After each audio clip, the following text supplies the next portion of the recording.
Good evening. Welcome to Come Dine with me. As you can see, I'm accompanied by a new ring light, which is a new purchase for me. Quite impressed with myself. I managed to purchase that off the interwebs. And for this evening's meal, I bought the ring light specifically for when it got dark outside, because autumn is drawing in London town. We have the remaining grape from the Sabbath, which needs to be drunk.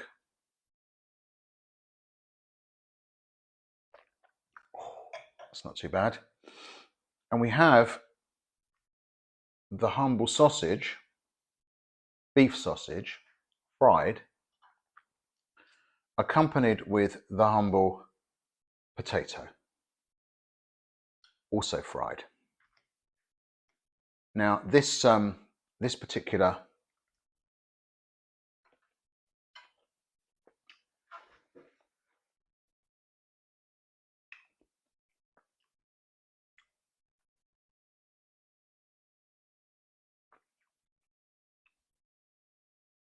it's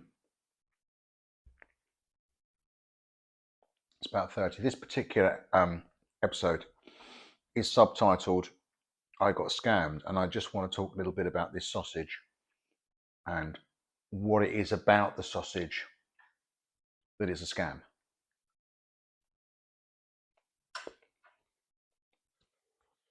It's hot.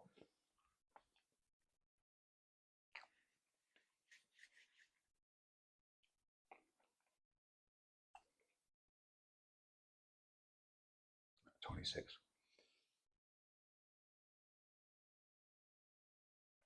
So this sausage comes from a butcher, a kosher butcher called Chef Mahadrin. If you know it, you know it. And I have a kind of I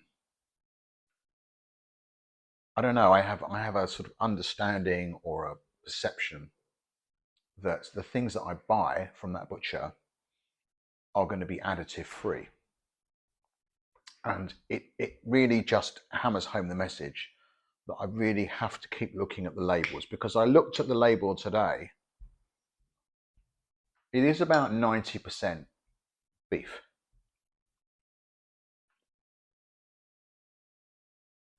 However,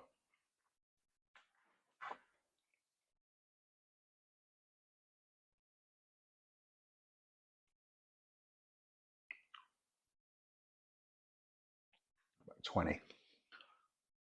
However, when you look at the 10% of kind of breading, that they put in, it's full of E numbers, it's full of starches, it's full of things that don't naturally occur in nature.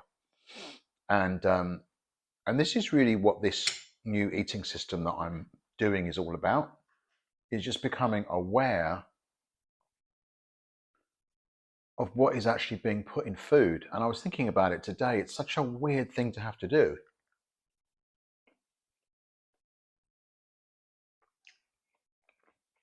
If you think about it.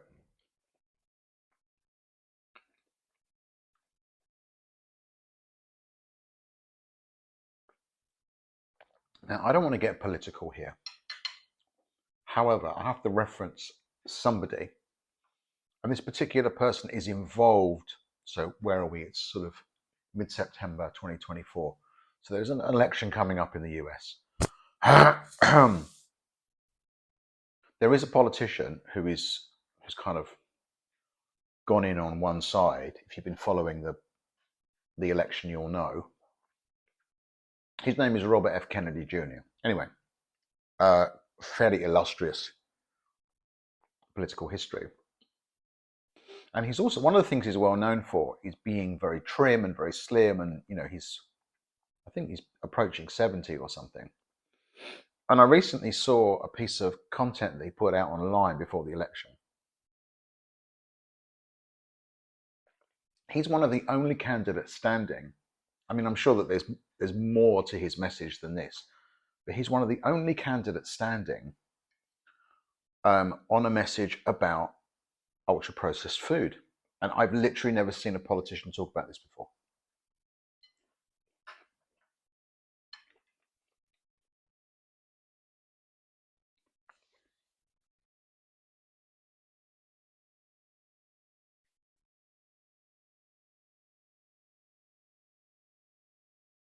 So it's almost as if he's been reading that book that I referenced in the last mukbang I did, which was called Ultra Processed People.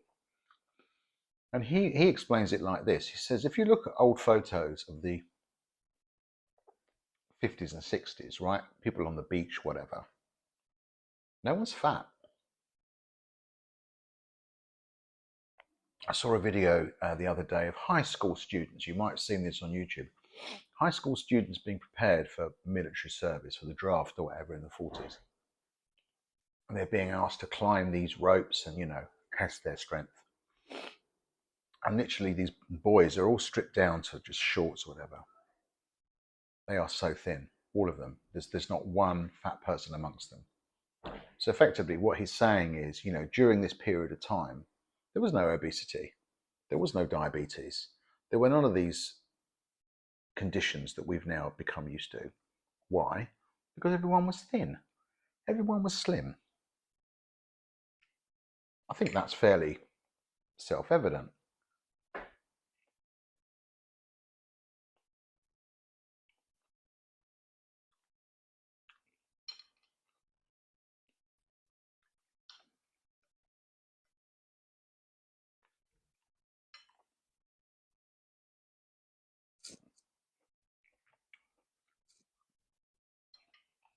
Hmm.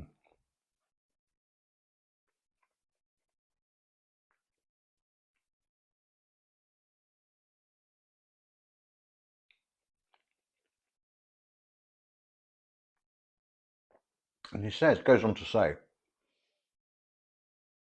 so what happened in the intervening period? We've gone from a period where everyone is basically slim and healthy to a period where a large proportion of the population aren't. So he puts it like this. He says, have we suddenly become lazier? Have we suddenly changed into completely different people to the people that we were 40, 50 years ago? No, obviously not. We still do what we do. We do roughly the same things. We go to work, we come home, we buy food, we feed our families. And he said, what the government want us to do, or what the corporations would like us to do, is to blame ourselves. Interestingly, the subtitle of Chris Van Teleken's book is, it's not you, it's the food.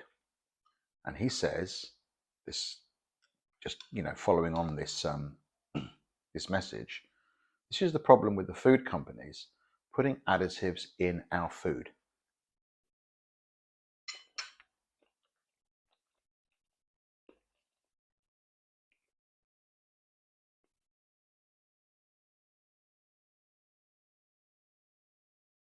And it's the additives that are making us sick. It's the additives that are giving us diabetes. It's the additives that are wrecking our immune systems. Why? Because these E numbers, these things do not occur naturally in nature, and we're putting them in our bodies. But here's the real kicker for me. Here's the real difficulty. And this is really where it comes down to going to a kosher butcher and thinking you're going to get better food.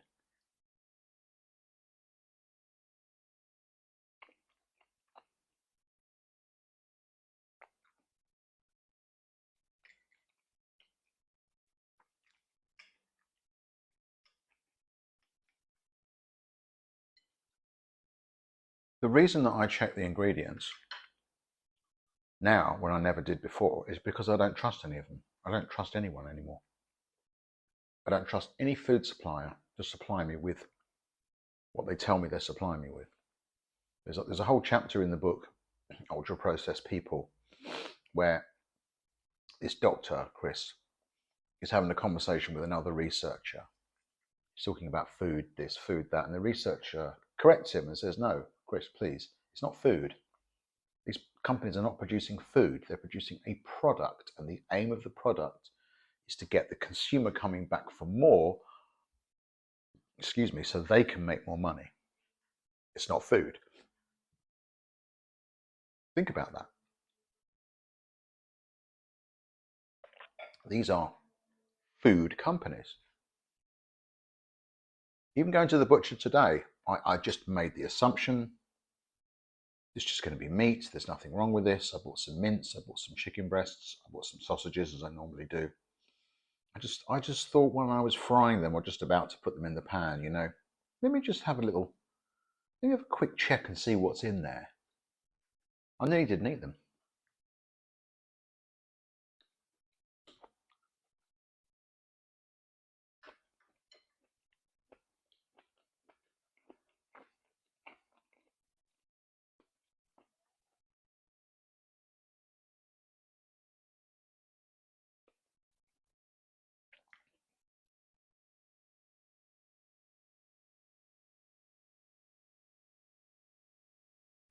I want to talk a little bit about why I'm chewing, why I'm counting my chews, and why I'm taking my time to chew, and how all these things relate to each other.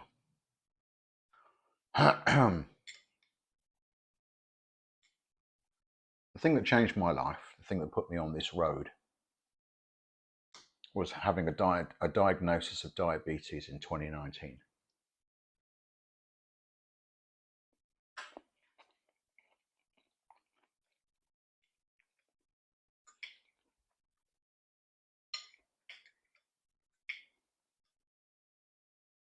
You can argue that's one of the best things that ever happened to me.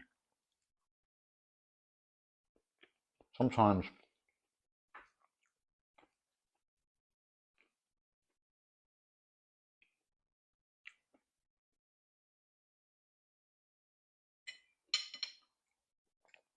things which seem negative can actually end up being positive, because what it did is it put me on the road towards weight loss, and I went on a couple of diets.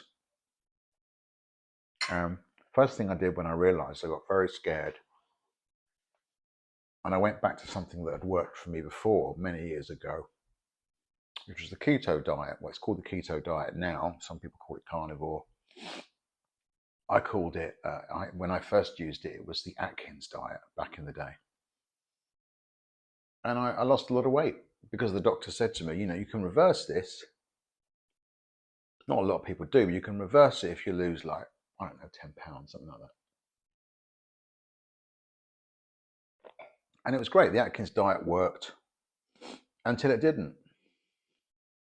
The keto diet, I just could not, because what happens is, as soon as you start restricting a food group, what your brain does is it starts rebelling and fantasizing about that food group. I was dreaming about bread and croissant. Crazy.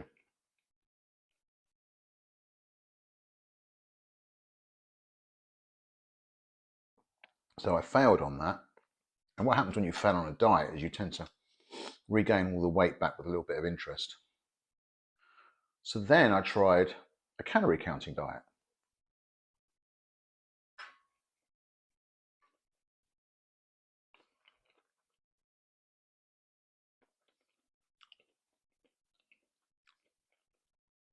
And I worked with a coach who asked me to use an app called Lose It, where you count your calories every day. And I could, it worked pretty well until it didn't. Because once again, it's like an outside-in process, the gym, the dieting, the this, the that. So anything that you do that comes from outside of you, generally speaking, is not a long-term prospect.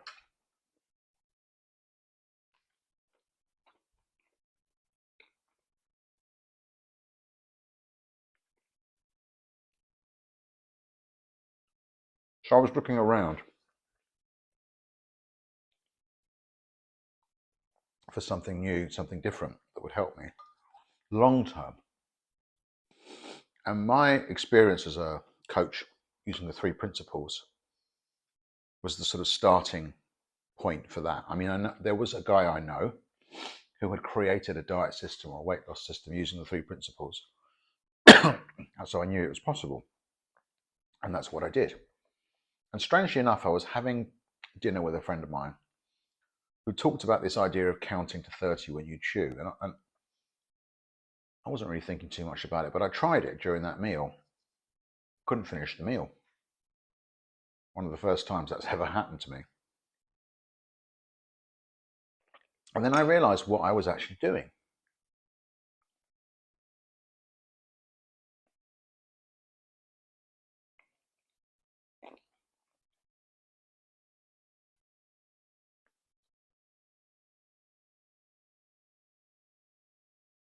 So our body already has a perfect system for keeping us slim, but we just don't use it. What do I mean by that? In our mouth, we have salivary glands, we have taste buds, and the idea is that we pre-digest the food that's coming into our bodies and then digest it fully in our stomachs. It's just that most people tend to shovel. And particularly if you're eating ultra-processed food, there is a whole chapter in Chris's book about it being pre-chewed. You look at how soft those sandwiches are. Often you don't need to chew very much. You know, you're almost fooled into believing that it's healthy stuff. So how do we know when we're hungry and how do we know when we're full? Well, our body secretes hunger hormones and full hormones. So we know when we're hungry and we know when our body's telling us we've had enough. But again, we only hear that signal if we're eating slowly enough and if we're mindful in our eating. The reason that I ended up buying Chris's book is very simple. I saw a piece of video on YouTube which blew my mind.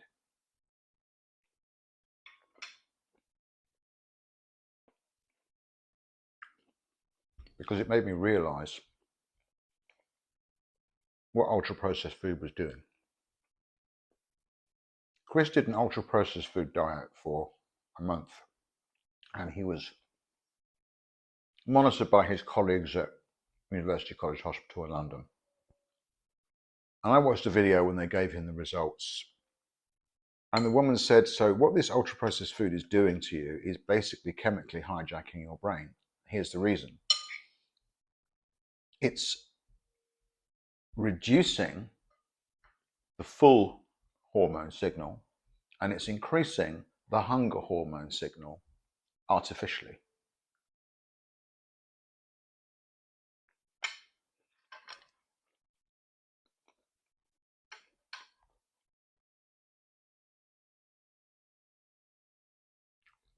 So that perfect system that our body has